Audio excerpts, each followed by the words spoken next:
এই মুহূর্তে রয়েছে রাজ্যের সমস্ত কৃষকদের জন্য বিরাট বড় সুখবর। আপনি যদি একজন কৃষক হয়ে থাকেন তাহলে এই মুহূর্তে রয়েছে আপনার জন্য খুবই গুরুত্বপূর্ণ আপডেট। রাজ্যের কৃষকদের জন্য দারুণ সুখবর।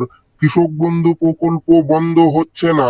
কৃষক বন্ধু প্রকল্পের সমস্ত উপভোক্তাকে ভেরিফিকেশন ফর্ম জমা করতে হবে। ভেরিফিকেশন ফর্ম জমা করার আগে কি কি ডকুমেন্টস নিয়ে যেতে হবে, কাদেরকে এই ভেরিফিকেশন ফর্ম জমা করতে হবে, কবে থেকে টাকা দেওয়া শুরু হবে, সমস্ত কিছু জানাবো আজকের এই ভিডিওটিতে এবং আপনাদেরকে প্রমাণ সমেত দেখাবো।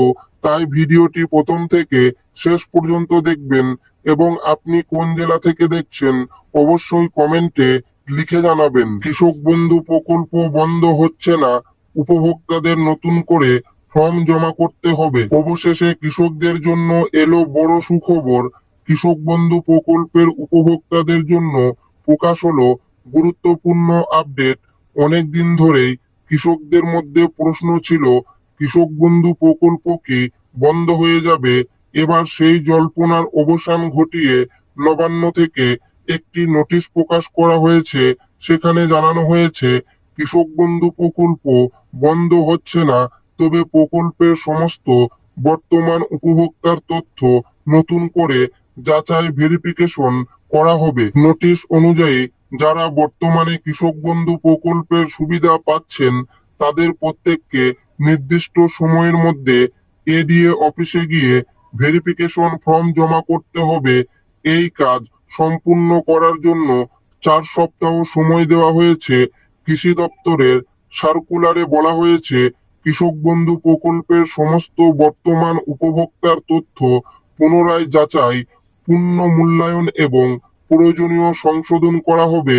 এর মূল উদ্দেশ্য হলো শুধুমাত্র প্রকৃত ও যোগ্য কৃষকদের কাছেই প্রকল্পের আর্থিক সহায়তা পৌঁছে দেওয়া। এছাড়াও কৃষক বন্ধু প্রকল্পের তথ্য পিএম কিষানের ডেটাবেসের সঙ্গে ক্রস ভেরিফাই করা হবে।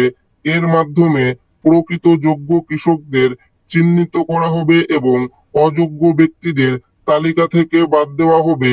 ভেরিফিকেশন সম্পূর্ণ হওয়ার পর যাদের সমস্ত তথ্য সঠিক থাকবে শুধুমাত্র তারাই এই প্রকল্পের টাকা পাবেন। ভেরিফিকেশনের সময় যে তথ্য ও নথিগুলি যাচাই করা হতে পারে: 1 নাম্বার, উপভোক্তা ও তার স্বামী স্ত্রীর আধার কার্ড। আধার কার্ডের সঙ্গে মোবাইল নাম্বার লিংক করা থাকতে হবে। 2 number, voter ID card. 3 number, bank অ্যাকাউন্টের কপি। ব্যাংক অ্যাকাউন্টের সঙ্গে ডিবিটি লিংক করা থাকতে হবে।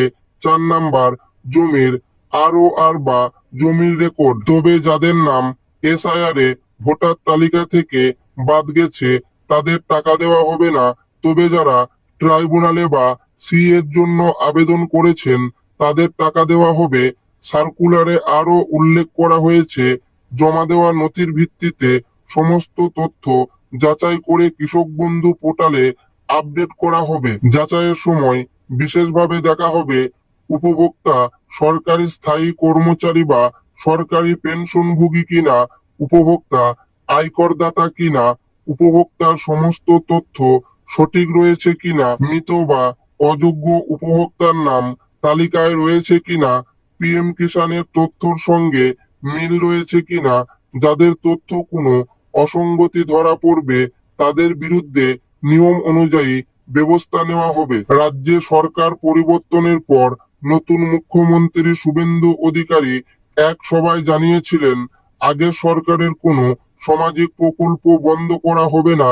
পরে কৃষিমন্ত্রী দুধ কুমার মণ্ডল মন্ত্রিসভার বৈঠকে বলেন কৃষক বন্ধু প্রকল্পে অনেক অনিয়ম ও দুর্নীতির অভিযোগ রয়েছে।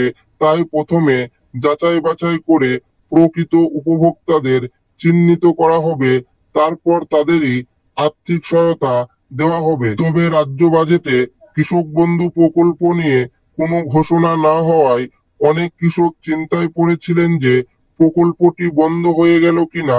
কিন্তু এখন প্রকাশিত সার্কুলারের পর সেই উদ্যোগ অনেকটাই দূর হয়েছে।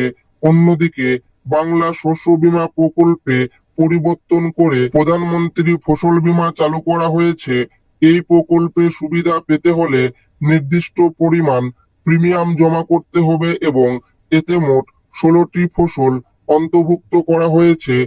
আগে বাংলা শস্য বীমা প্রকল্পে কৃষকদের কোনো প্রিমিয়াম দিতে হতো না, সম্পূর্ণ খরচ বহন করত রাজ্য সরকার। এছাড়াও কেন্দ্রীয় সরকারের পিএম কিষাণ প্রকল্পে বছরে 6,000 টাকার সঙ্গে রাজ্য সরকার অতিরিক্ত 3,000 টাকা যোগ করে মোট 9,000 টাকা দেওয়ার সিদ্ধান্ত নিয়েছে। ফলে এবার থেকে পিএম কিষাণের উপভোক্তারা প্রতি কিস্তিতে 3,000 টাকা করে পাবেন।